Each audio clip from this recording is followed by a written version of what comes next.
What's good, y'all? It's your boy, Professa Dre Marley, man. Welcome to episode 5 of Higher Learning. You hear me? So y'all go ahead, roll them woods, spark them blunts, lick them papers, cause it's time for class, you dig? Today we gonna discuss a substance that has the power to literally drag you to hell, torment you with demons, give you hallucinations so real you can't tell what's reality and what's not. We will discuss a drug that's said to be the favorite of gods, used to enlighten the soul and to be the rose of the occult. A drug so dangerous it's needed to create zombies. Yeah, you heard me, zombies. So strong one trip could mean you'll never come back to this plane of existence. This drug is hell's bells, devil's trumpets, moonflower, devil's weed, or simply put, Datura. The flower this drug comes from originated in Central America, but now it grows all over the world. It's a part of a family of plant species called nightshade. The varieties vary into the 2000s. Mainly, we will discuss Datura and scopolamine, two different substances of the same family. Scopolamine is a tropane alkaloid chemical common in the plant species along with atropine and hyoscine. Every inch of the Datura plant has all three of these alkaloids in it, and these alkaloids are considered deliriants in a drug classification chart. Now there are medical uses for these alkaloids, the most common medicine being hyoscine, which contains scopolamine and is used for motion sickness, nausea, and vomiting. Now I hope everybody understood my elementary explanation of the chemistry of this plant drug, because there is the way that you eat it and there is the way that it comes through pills and powdery form. It has two different effects on the body. I had to explain that so you know there was a difference when I explained it later in the episode. Now if you're wondering how this plant looks, I will explain it to you. It is a stinky, erect, free branching herb that grows annually. The stem is tall, stiff, leafy, smooth, and has a color range between greenish yellow and reddish purple. These stems fork off into branches that each fork off and create flowers.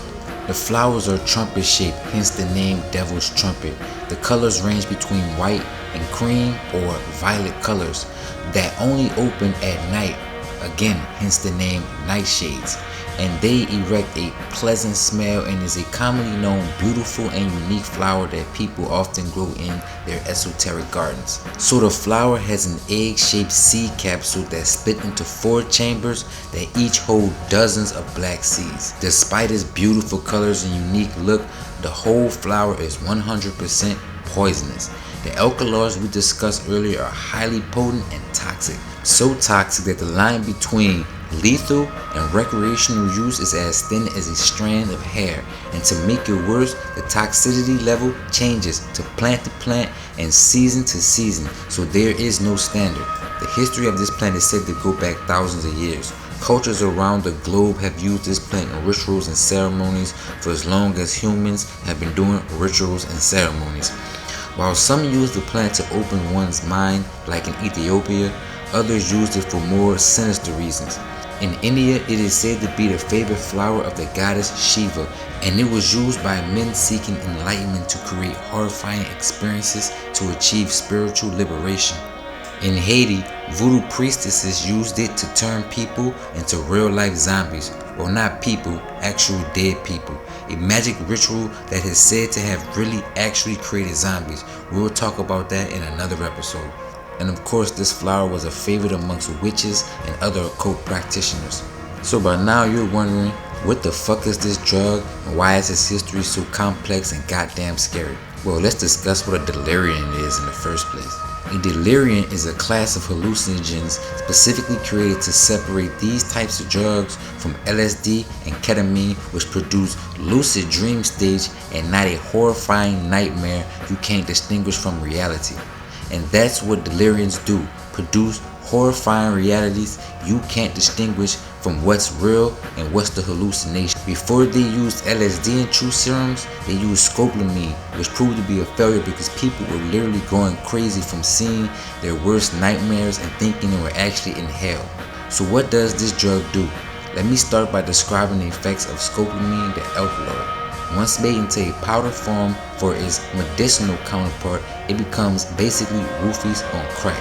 If slipped into your drink, blown into your face, or comes into contact with your skin, you will essentially become a zombie slave. You will do anything you're told. You will go along with anything. You will feel amazing, euphoric, but you will be in a perpetual stupor. And once it wears off, you will remember nothing. Of course, this form isn't usually done recreationally. In Colombia, there's an alleged 50,000 cases where victims say they were drugged and robbed, mostly on unsuspecting tourists and men, since one of the largest demographics to wield this power are prostitutes. But on the other hand, the same drug is used to rape and sexually abuse unsuspecting women. What makes it even scarier is when you're drugged, you're complicit.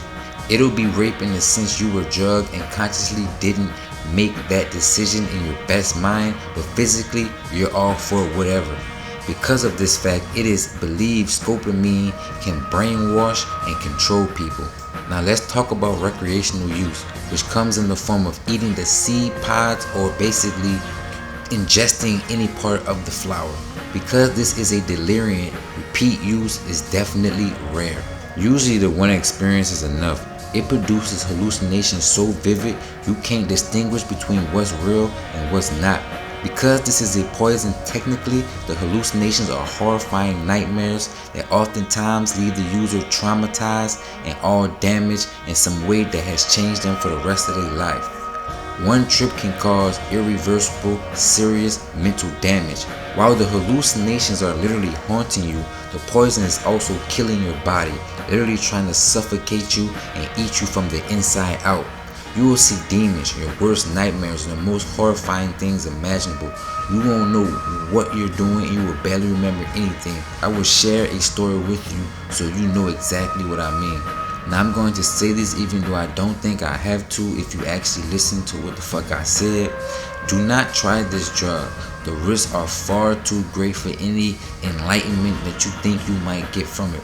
This drug can start to be divine. Obviously, it will show you gods and also demons. It will show you gods, angels, the devil, his demons, and also bring you to hell. And I actually mean hell. There's a common experience shared that users say they felt like they were in a void, trapped in a box where they had to crouch and they could not stand. The feelings of loneliness and desperateness and just complete sheer shame and just all the worst feelings you can. People claim to come out of these experiences enlightened only because they say demons and the devil tormented them because they took the gift of life for granted. So any enlightenment you think you might get from this, you will have to literally go to hell to get it. I don't think it's worth it. Now, I don't have any personal experience with this drug. Of course, I ain't fucking with that shit, you dig? But there is a website called Erowid, EROWID, you dig, that lets people record their experience on different drugs. Now, there's a category called Datura, and there's some amazing stories in there. I chose one of the shorter ones just to give you a glimpse. But if you want to check out some more amazing ones, then go to that website. There's stories about people meeting gods, goddesses, all type of demons, monsters, and all type of experiences. And they're 100% real. Like, these are people real experiences. So y'all go check those out. This story is called Dark and Hopeless Hell by Tech22.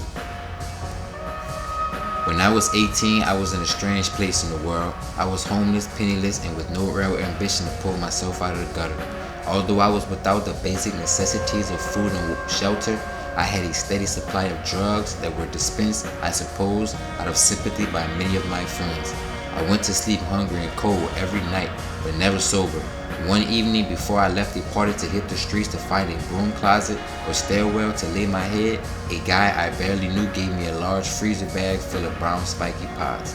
I said, "What are these?" He said, "Jimson weed. The seeds will make you trip. Maybe you can sell them. I don't want them." He told me to split the pie open and eat half of the seeds if I really wanted to trip hard. To me that meant eat the whole pie, since I always found recommended dosages to be unsatisfying. I chose not to dose that night since I was already tired and afraid I might fall asleep before the trip kicked in. I slept in a building gutted by a fire a few years before, and the freezing November air woke me up just before dawn.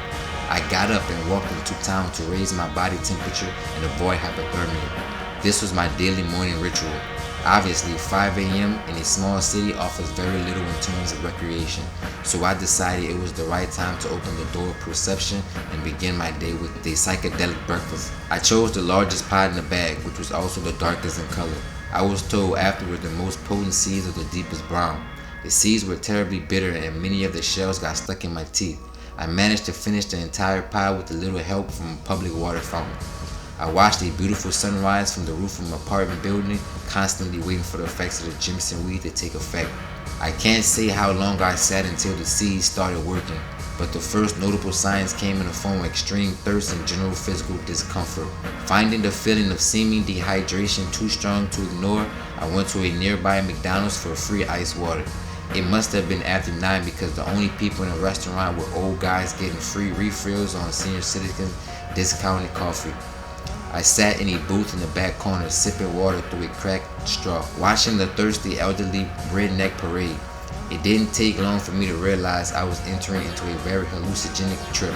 The fact that I hadn't eaten a real meal in a week and I was sleep deprived probably added to the drug's intensity.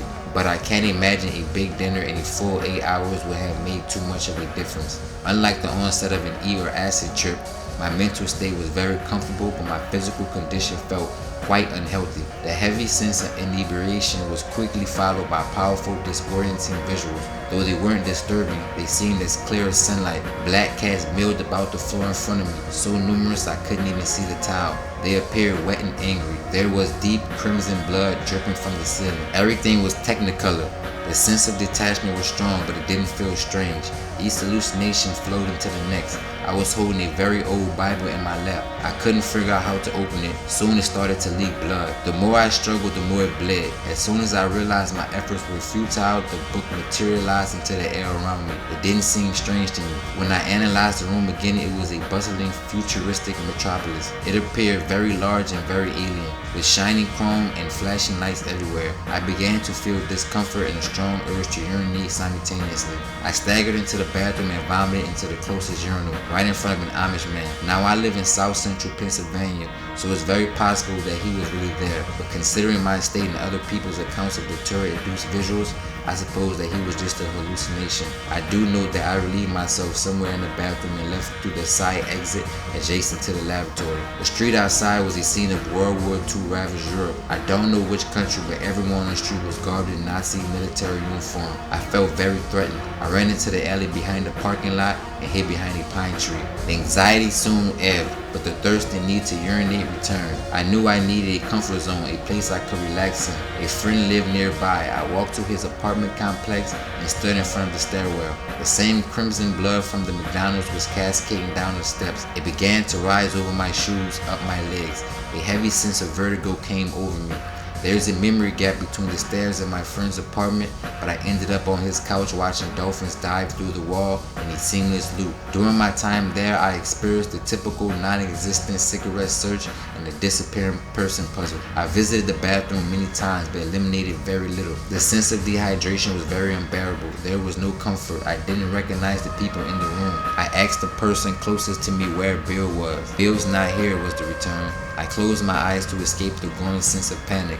But when my eyelids shut, all I saw was a new room with new people. Where was I? I tried to reopen my eyes, but it only revealed another room with yet more strangers. This went on and on. I didn't know if my eyes were open or shut. I didn't know where I was, what time it was, or what was happening. My panic turned into sensory collapse. Everything bled together and I felt deep spiraling sensation engulfing me. I lost all visual capabilities, but I still had a very real sense of touch. I was trapped in a small metallic box. It made perfect sense to me. I was dead. This was hell. There were no demons, no hellfire or brimstone. Just a deep, complete feeling of darkness and hopelessness. This was the never-ending void. Not at all how I imagined it, but worse than I thought that it could have been. I've had feelings of infinite emotion on acid trips and sensations of universal truth in ketamine, but this was the most profound reality I have ever experienced. My whole existence was put into perspective, and I was being punished for wasting the gift of life. I blacked out at some point in the box and woke up at my friend's apartment the next day. He said I was out for about 8 hours. The physical effects wore off about a day later, but the psychological impression has yet to fade.